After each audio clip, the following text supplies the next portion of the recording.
Well, one of the things I've talked about a lot is that as an atheist, I'm kind of sick of making the same arguments over and over again against religion because it seems like religion's a bag of tricks, especially when it comes to apologetics and arguing for itself, is pretty limited. I mean, they have the same 5 or 6 arguments that they seem to recycle over and over again. But I'm happy to announce the dropping of a new argument. New argument just hit. And this one, I think, is going to be, excuse me, is going to be real good. I have high hopes for it. New argument for religion, everybody. Brand new. And you got it right here. It says right here, new argument for religion. So I'm really looking forward to hearing something new. Who knows? Maybe this will convince me. Maybe when I listen to this, I'm going to be sitting here and I'm going to listen to every word and absorb it. And I'm going to have no refutation. And I'm going to have nothing I could say back to it. And lo and behold, holy shit. It's the one. This is the argument that actually lands, you know? So let's hear it. Hey everyone. I want to start off by saying that I do not mean to offend anybody with this video. I actually want to thank you. I want to let you guys know too, I am not trying to offend any of you either. You know, a lot of people say, you know, TJ, you're edgy, you're this, you're that. I've never tried to offend anyone in my life. I want it known. Not everybody would click on a video like this, so I can tell that you're likely a very open-minded person. Amen. So you have my respect. Cool. Just in case. Dude, this guy, right off the bat, he's buttering my biscuit. I click on the video. He respects me for clicking on the fucking video. You know, he's like, hey, the fact that you clicked on this video shows you're an open-minded person. And you got my respect, buddy. You're an open-minded, forward-thinking, smart, sharply dressed person, and your helmet looks cool. Wow. Hey, if you like this clip, you might like the full stream, which I do every Sunday, more or less, over on the Pessimist Productions Patreon, link down below. Thank you kindly. Think about the question, what is it like to be John?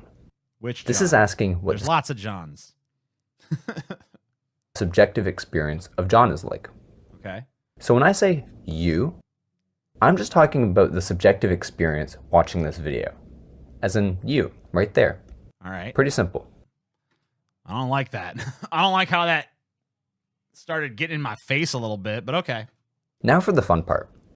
If I revealed that right behind you, I had just created a perfect clone of your body. I mean, I know that's not true because I can actually see right behind me. So, you know, no. Nope. Then I said somebody had to die. Which body would you prefer get shot? That one. Well, I don't know your answer. The one behind me. Pretty sure he would say me. Pretty sure my clone would be like, kill the original. Pretty sure I would say kill the clone. Most living things value the preservation of themselves above the preservation of anything else. Sir, but most people have a heavy preference for the other body to be shot. Sure.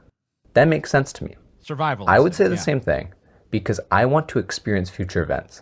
And there's clearly one scenario where I look out the staying body and one where I don't. Right. I have a very strong preference towards one end result because to me, this is a pretty major difference. Sure. Let me know if you agree with my preference. I think everyone would. I mean, maybe there's some people out there that are just, you know, they want to die. So they're like, yeah, kill me. But, you know, if they really wanted to die, they'd have killed themselves by now. So, yeah, clearly most people are going to choose the random clone that just appeared versus themselves. Now for the actual argument. Okay. Let's look at a similar hypothetical, but with slightly different context. Okay. There's the idea that over 7 years of consuming food, you actually become a body of all new matter. Sure. You have become the food. This I mean, I don't really know that you become the food, but yeah, I mean, all the atoms in your body are different in 7 years than they are today. allows us to look at an interesting hypothetical. Okay. This time, I reveal that you're in my human factory, and we have a lot of protein bars. Our factory is going to build one single human out of these protein bars. Okay. But there's two possible construction methods for building our protein bar person. Okay. Regardless of which construction method we choose, it's going to be the same physical end product. Sure. It's kind of like if I bought parts for a chair and had two different methods for putting the chair together. But either way, it's going to physically be the same chair. Sure. It's going to be these parts from this box in these spots. In the human factory's case, it will either way be these protein bar atoms in this exact composition, in this exact location, walking away at one specific time. Okay. Every physical property of the final resulting body will be the same, regardless of which construction method we choose. All right. It won't even be different. Sorry, feels convoluted and dumb as shit. Dude, okay, we know it's convoluted for sure. Do we know it's dumb as shit? Not yet. Maybe he's going somewhere with this. I doubt it. I'm skeptical of it, but maybe. Instances of carbon. It's going to be these exact protein bars used either way. Okay. Then everything else currently within our science facility will be incinerated. All right. And just for fun, the burned ashes could be sent into a closing black hole because Stephen Hawking believed black holes can destroy matter/information. All right. Now, if both construction methods have really the same physical end result, Okay. you would expect people to not have a preference towards one end result over the other.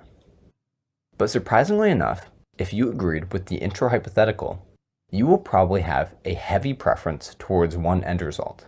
Okay. At least I do. Now I know what you're saying. How could that be?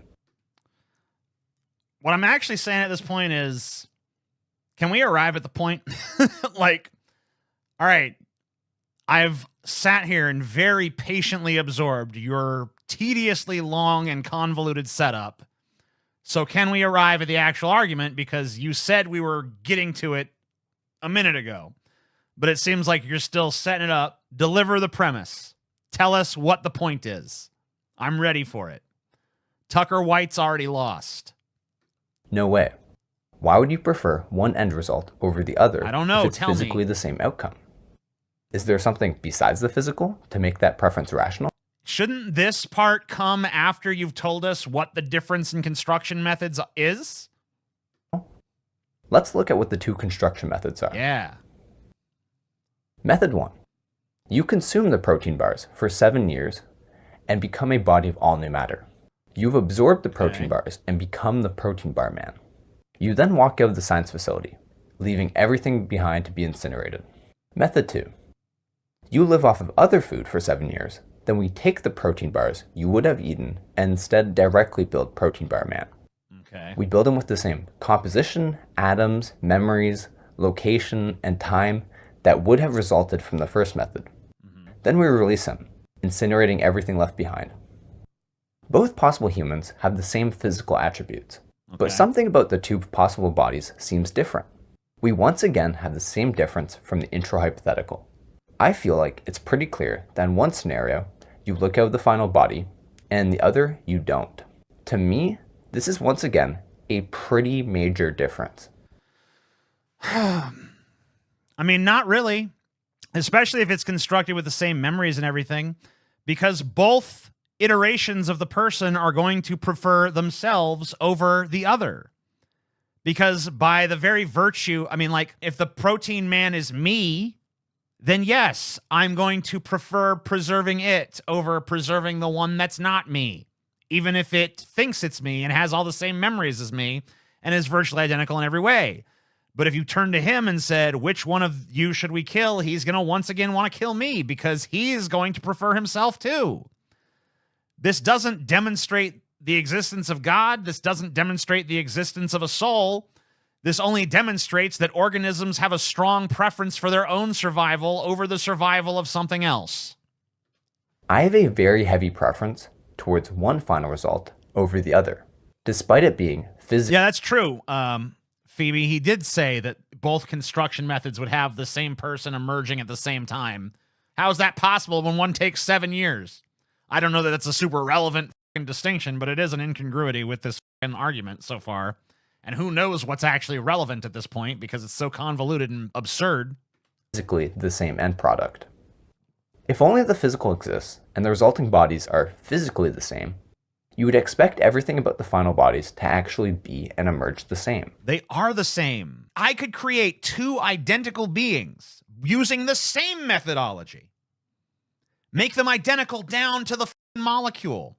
And each one is still going to prefer itself over the other because that's just hardwired into living organisms. Living organisms have built into them a mechanism for wanting to survive. So they're not approaching this problem philosophically. They're not saying, well, me and this other entity are exactly the same in every way. Therefore, it doesn't matter which of us survives. Because both of them have built into them a survival instinct. And they're not looking at this philosophically, they're looking at it selfishly. But that doesn't seem to be the case. Another way to explain it is that usually any difference between two results can be traced back to a difference stored in the final particles. If there's a difference in gravity, then, oh hey, these particles have different locations. Sure. I'm proposing a difference between the bodies that simply can't be linked to a stored difference in the final body's particles. But there is a difference. No matter how identical you make the two things, if I were to draw two identical circles, they're still going to be distinctive in that one is one and the other's the other. Doesn't matter if they're completely identical in every other way. One is it, I mean, both are themselves. Like, huh? I mean, we do this all the time in like mass manufacturing, right? I mean, the chair that I'm sitting on was, this is not like a custom built chair. This was a mass manufactured chair. Every single chair that came off the assembly line was essentially identical to every other chair because they're made of the same materials. They're cast by the same machines, all that stuff. So every one of them is identical. But if you were to imbue all of those chairs with consciousness, each and every one would prefer itself to something, to some other chair that is the same. Even if you imbued them all with the same memories, the only way that that wouldn't be the case is if you removed any sort of survival instinct from the organism or from the entity or whatever. So the difference between them is always going to be that one is, they both are separate things. One is one, the other's the other. No matter how identical they are, you can't get around that. And we know that any organism is going to have a preference for itself over something else, even if that something else is nearly identical to them or virtually identical to them in every way. And the only difference is that one is one and the other's the other. Because even if I overlooked something and you point to a physical difference in the end product, any possible physical difference can just be removed. The problem is that you're not grasping that they don't need a physical difference to be different, right? They don't need any physical differences, not even the slightest physical difference. They could be identical down to the fucking particle, down to the fucking electron. But they would still be distinctive in that one is one and the other is the other. And in fact, the second you create two things, even if they start off identical, they're going to diverge because they're going to be in different locations and they're going to start having minutely different experiences. With a change to the hypothetical. If the difference can't be stored in the final body physically, then it must be stored in something besides the physical. I knew this was going to be some soul shit. This is a bad argument for the soul, and it's a non-argument so far for God. You don't need to invoke the soul to explain this. All you need to invoke is the simple biological fact of survival instinct. Also, I feel like it's a stupid thing because the real question is, what would an objective third party think? Because why are we putting this from the emotionally charged perspective of one of the two organisms? If you create two identical organisms with identical memories and all that stuff, and then you ask one of them which one should survive, obviously they have a preference. But if you were to do that and ask an objective third party which ones would survive, They wouldn't give a shit. If they had to choose which one would die, maybe they'd be, oh man, they'd be sad they have to kill somebody, but ultimately, there's not going to be a criteria to determine that, so they're just going to pick one at random. Because they're objective, because they're removed from the situation. They're not going to have a reason to prefer one over the other. You're creating a scenario that is inherently emotionally charged because it's the organism itself that's going to die if it doesn't choose to preserve itself. So you've inherently introduced an element of irrationality into this equation. With both methods creating possible bodies of the same matter, composition, location, and time. Premise 1. With construction method 1, you look out of the final body. Premise 2. With construction method 2, you don't look out of the final body. And we can again define you as this, since we're showing two possible things that could happen to you in the future. Conclusion, there's a difference between two possible bodies that are physically the same. Yes, there is a difference. But the difference is what I've described, not what you're positing. This means that physically the same, in this case, doesn't mean actually the same. This implies that there's a non-physical element to humans. Essentially, there's plenty of non-physical elements to fucking humans. But the differences between the two humans are not spiritual in nature. They're conceptual in nature. And I say this, by the way, as someone who is no longer strictly anti-spiritual. I say this as a person who is willing to accept a certain degree of irrationality and sort of think of things in a more open-minded way, I guess you could say. But this argument falls completely flat, my friend. The difference between these two entities you're positing is conceptual, not spiritual. This is an argument for there being more than the physical. Where else could the difference be stored in the final body? It's not stored in the fucking body. Man, I had high hopes. I had high hopes. I had high hopes. But man, am I disappointed by this. Once again, it can't be stored physically. Any physical difference between the final bodies can just be removed. It's not even stored in the brain. There doesn't need to be a difference. Because like I said, if you go to both of these clones, if you go to the original and the clone, and you ask them both, hey, would you rather you be preserved or the other be preserved? They both choose themselves. Therefore, the results are the same. Because physically and mentally, they are the same. So there actually is no difference even on that level. Because you didn't choose to put this from the perspective of an outside observer. You chose to put it from the highly personal perspective of one of the people who is going to be killed. Thus, invalidating the entire thought experiment. Inherently. I also have a page here just to address some common objections, so feel free to pause the video. Okay, let's see. We don't have the technology to do that. Not even relevant. What if the 7-year statistic isn't 100% true? Doesn't matter. Highly irrelevant. It's irrelevant for the thought experiment. How do they get to be an exact clone? Doesn't. I mean, none of this matters. This is all just nitpicking. He's not actually addressing any of the actual arguments that a person would make, like I just did. Anyways, for some context, they don't teach you this, but we actually don't have a physical explanation for just the existence of subjective experience, which is crazy. Often referred to as consciousness, it is considered by many to be the greatest mystery in science. We don't know how to make a machine with this phenomenon. Yeah, we don't know how to make it. And I mean, this is the title of your video is New Argument for Religion. But now you're falling back. I mean, and to be fair, you did make an argument for the soul. It was a terrible argument that was flawed on several levels. But now you've basically fallen back on God of the gaps, which is a very old argument for religion. We don't understand the mechanism behind subjective experience. We don't understand what consciousness truly is, and we don't know how to replicate it.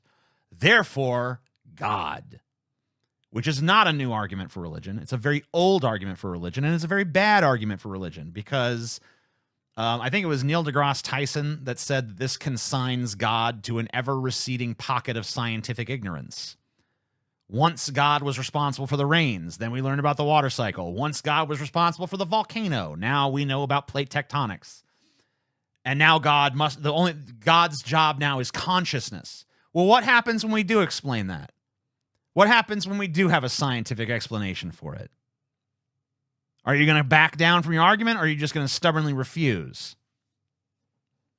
We don't know how to make it like something to be a machine or AI.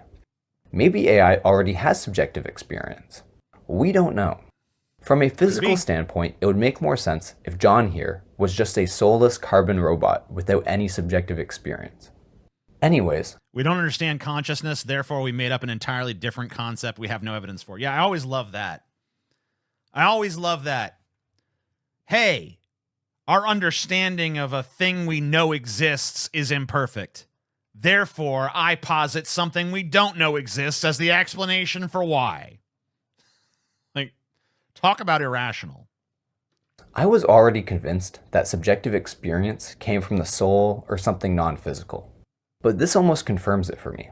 The results of this hypothetical just line up very well. I think you're making an argument that ChatGPT has some kind of experience. I mean, who knows? Just like we can't look into the mind of another person, we can't look into the mind of the machine. We can't look into the mind of the algorithm. But I do know that my novel, Sexbot Uprising, one of the things I posit in that novel is that consciousness is an emergent property of any form of intellect, a byproduct of it. And therefore, the more sophisticated computing gets, the more it becomes conscious. I've seen people, not crazy woo-woo people, but I've seen, scientific arguments that there might be some forms of rudimentary consciousness for even inanimate objects. Obviously, they don't have brains, so they're not thinking in the same ways we are, but they might actually have some form of experience on some level. Now, that's not a popular idea, and I don't particularly subscribe to it, but who knows? We don't understand all the mechanisms of the universe. And so, I try to be open-minded to different things, but I can't be open-minded to something that is completely logically incongruent and makes zero sense. And this argument makes zero sense. Well with the concept of a soul. This would justify my preference between the two end results. Because despite the final bodies being physically the same, in one method it would have my soul. Trees or rocks? Yeah, like even rocks and like this soda can and shit. Now, I don't want to sit here and defend it because I don't understand it.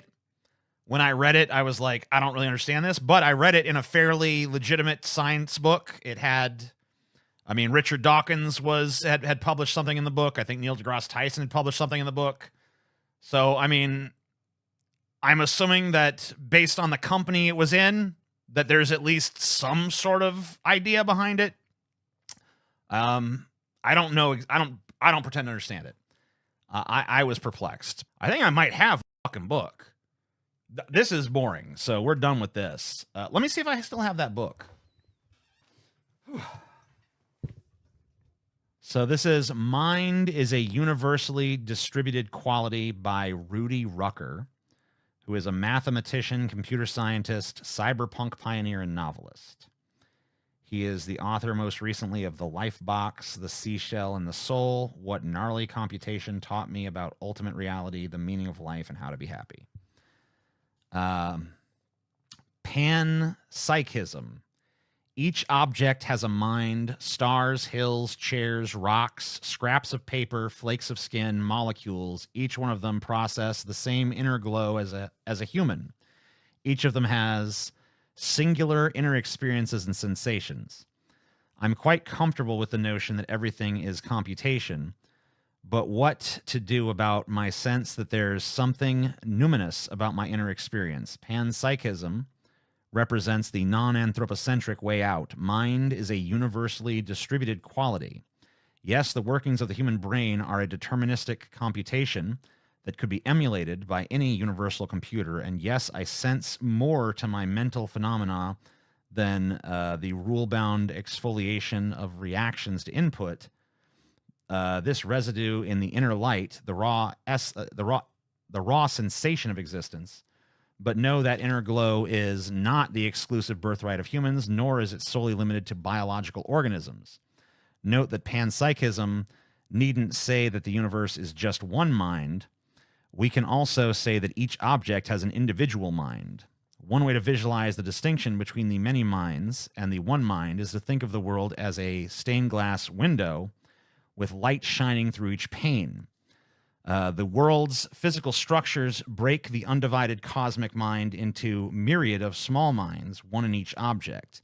The minds of panpsychism can exist at various levels, as well as having its own individuality. A person's mind would also be, for instance, a hive mind based on the minds of the body's cells and the minds of the body's elementary particles. Do the panpsychic minds have any physical correlates? On one hand, it would be that the mind is some substance that accumulates near ordinary matter. Dark matter or dark energy are good candidates. On the other hand, mind might simply be matter viewed in a special fashion, matter experienced from the inside. Let me mention 3 specific physical correlates that have been proposed for the mind. Some have argued that the experience of mind results when a superposed quantum state collapses into a pure state. It's an alluring metaphor, but as a universal optimist, I'm of the opinion that quantum mechanics is a stopgap theory destined to give way to a fully deterministic theory based on some digital precursor of space-time.